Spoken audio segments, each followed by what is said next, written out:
Hey, what's going on, Guardians? My name is the Black Link, and boy, this week, even though we just started it, is already chock full of Destiny 2 news. We had the Stasis Spotlight, a patch go into effect, and now, with today's reset, we have the release of the exotic quest Exodus, which will reward you with the Traveler's Chosen exotic sidearm. And this sidearm is actually probably one of my favorite things to play around with right now. And while the quest itself, it's a bit long and a little arduous, it's not hard to do at all. It's probably one of the more simple exotic quests, at least in terms of the things that it's going to be asking you to do. It's a very simple overall exotic quest. So we're not going to be spending too much time on the guide video here. We'll just be giving you a quick overview of exactly what it is you need to do to get this thing, as well as our initial thoughts on the weapon itself. So without further ado, let's go ahead and dive on in. Now, the only prerequisite for this quest might be that you have to do the previous evacuation quest that ZAVALA had earlier in the season, which tasked you with heading to Io, Mercury, Mars, and Titan, and speaking with the NPCs there to help them for the great evacuation to come. And this exotic quest is going to be very much following that same sort of vein. You'll be doing the same sorts of things on each of those 4 planets. First, head to the tower and speak to Commander ZAVALA to start this quest off. He's going to send you first to Io, where you'll be speaking with Mir. Do so, and he's going to task you with heading into the nearby Sanctum of Bones Lost Sector, completing it, and picking up 25 traces of Taken corruption. The corruption itself can drop from any Taken enemies that you defeat on Io. So head on over into the Sanctum of Bones, take out all the enemies inside, and open up the chest. By the time you've gone through all of that, you should be fully complete with this step. Next up, you need to complete the strike, the Pyramidion, and pick up 40 scan traces. Scan traces can be picked up from any defeated Vex that you've defeated anywhere on Io. It's the Pyramidion, there are plenty of Vex usually inside. By the time you get to the end of that strike, you should have both of these steps complete. Once that's finished, you'll need to complete the heroic version of the Unexpected Guest adventure on Io.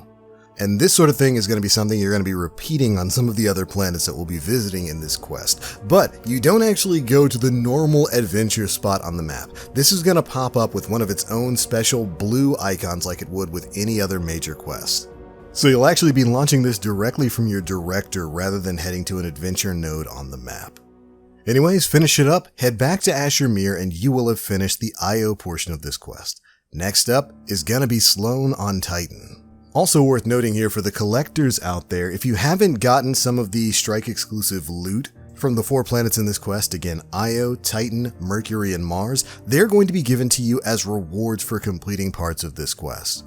So of course, for completing the Io part here, you're going to get the Silicon Neuroma sniper rifle, which usually drops in the Pyramidion. Alright, off to Titan. Head over there and talk to SLOANE. The first part of her quest is going to have you hunting down a specific Hive Knight and completing the Lost Sector, Methane Flush, and Siren's Watch. Completing that shouldn't take you any time at all, and once you do, your next step is going to be to head over to the Arcology in the Rig. This is going to be the same area that you generally start out in the Savathûn Song Strike. Head over there, and then you're going to need to take out 3 Hive Ultra enemies. The first will be in the Solarium, the other 2 in the Festering Halls. So as soon as you make your way into the Arcology itself, right in the middle area, there's going to be a big Ultra Knight. There's almost no way you can miss him.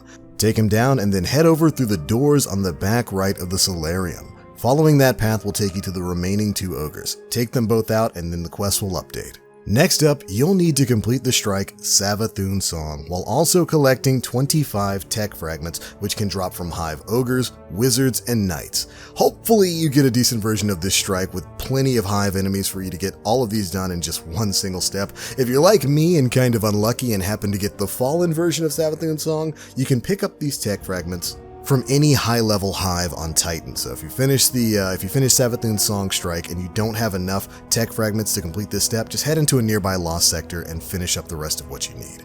Once you're done with that, return to SLOANE and she'll send you back to ZAVALA in the tower. Once you've gotten this far, congratulations, you're about halfway done. Next, ZAVALA is going to send you to Mercury to speak with Brother VANCE. So head over to the Fiery Planet and speak with the Acolyte of Osiris and he'll give you your next quest step. You need to complete the strike A Garden World while also picking up 15 Timeline Fractures. These can be dropped by Vex Hydras, Minotaurs, and Cyclopses on Mercury. Hopefully all of which you should find in A Garden World itself. That strike's got plenty of Vex in it for you to get this step done. So complete the strike, gather the fragments, and your next step will be to pick up 40 Traces of Osiris and complete the strike Tree of Probabilities. Those Traces of Osiris will drop from Cabal defeated on Mercury, and thankfully, Tree of Probabilities is chock full of Cabal. One run of that strike should have this entire step done for you.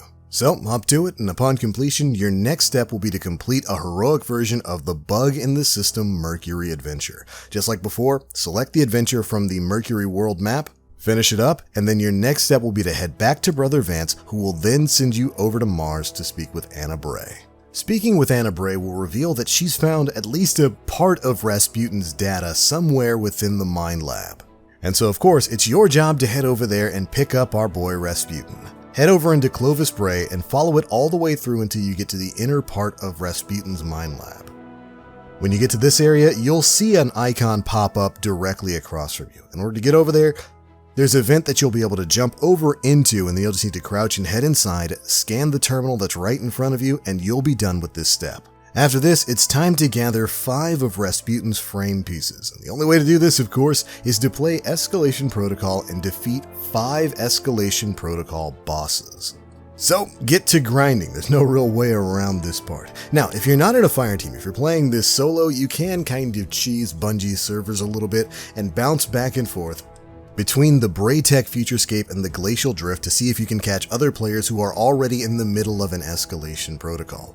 With any luck, you can find a group that's maybe 50% of the way through one of them already.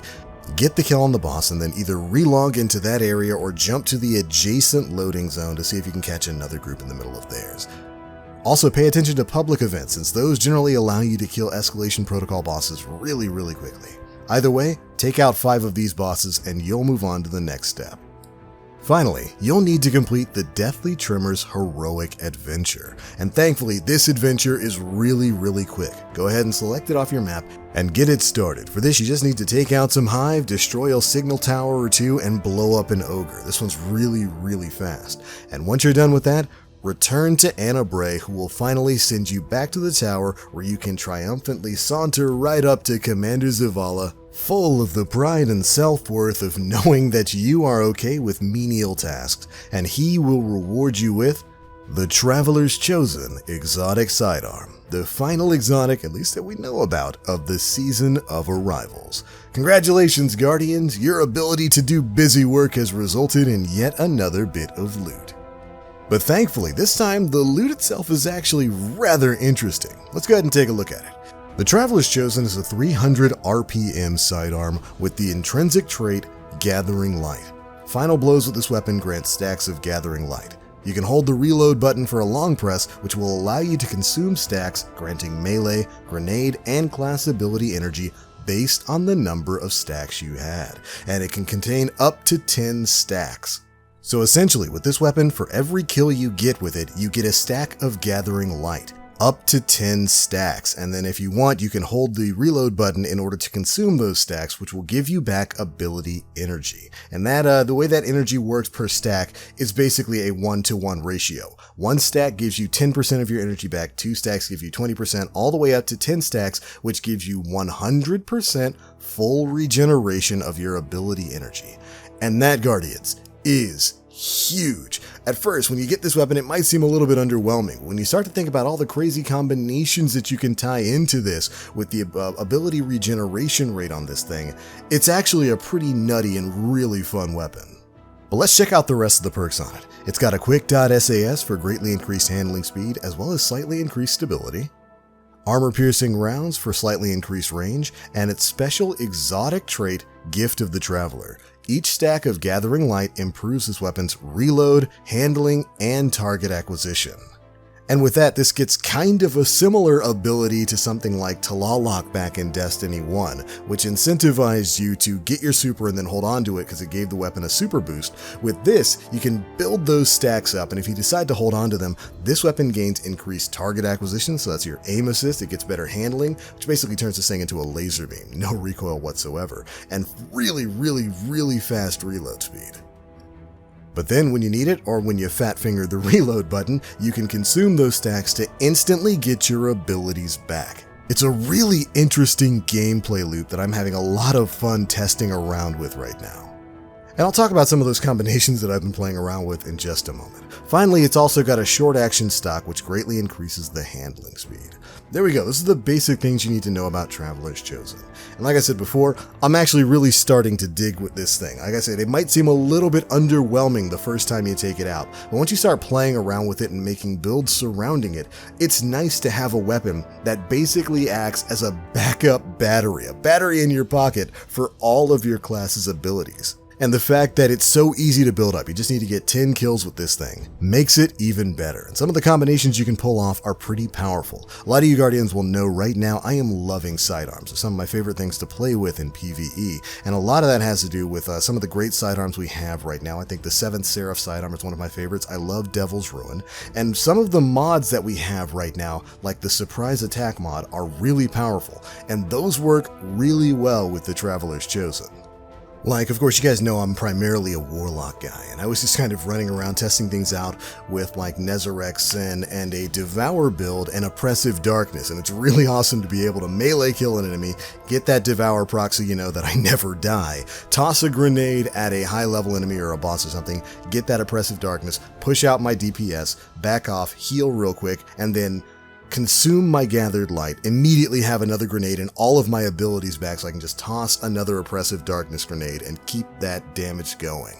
And that's the simple stuff. This mixes with stuff like the Titan's Heart of Inmost Light for incredibly stupid abilities. Heart of Inmost Light, of course, giving you Titan's Overflowing Light, where using an ability, a grenade, a melee, or a barricade will empower the other two abilities. So you can get empowered abilities and then pop your Traveler's Chosen's Gathered Light to get your abilities back. It's a crazy loop, and it's only the beginning of combinations that you can run with this thing.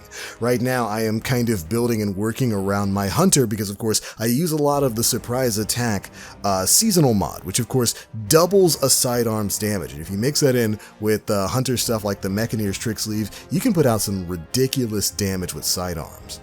And so when you have a sidearm like the Traveler's Chosen, which not only gives you the ability to have your abilities up whenever you need them, but also buffs itself if you're just gathering up that light. Gathered light times 10, you get a pretty significant buff to aim assist and to handling and of course to your reload speed with this thing. And when you mix that with the buffs from Surprise Attack and the Mechaneer's Trick Sleeves, you have a monstrously powerful sidearm in your hands.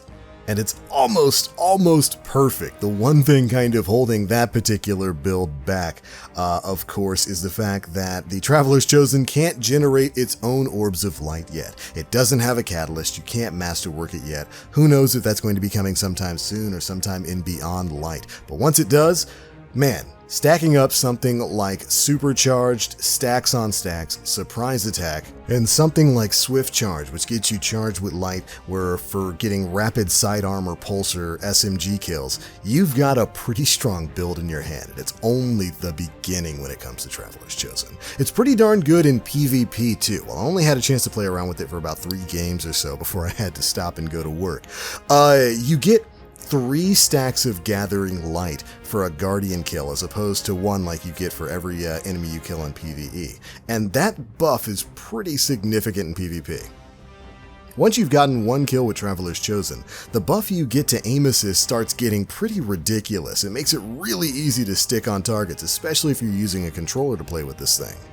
And as you start to close in on 10 stacks of Gathering Light, this thing darn well near starts aiming itself. It's very, very powerful, and it's almost like a better version of the Last Word right now. Not to say it's overpowered or anything, it's still very much a sidearm and it has all the shortfalls of a sidearm, but it's very, very strong once you've gotten that initial kill with it. Definitely not bad at all. And we'll be taking the time to explore more of that as well as more builds with this thing moving forward. But I think this video's gone on long enough. So there you go, Guardians. That is how you can get your hands on the Traveler's Chosen exotic sidearm and a few initial thoughts on how this thing works. I'm really digging it. It's a lot of fun, and I think it's definitely a worthwhile weapon for you to go out there and get. What are some of the combinations you guys have come up with? How are you using this to refresh your abilities? Be sure to leave us your builds down in the comment section below. If you enjoyed the video or if it helped, feel free to drop a like, make sure you subscribe and hit that notification bell to stay up to date with all the latest stuff we're putting out. But I'm out for now. Thank you all so much for watching. And as always, I am the Black Link. You Guardians, stay frosty.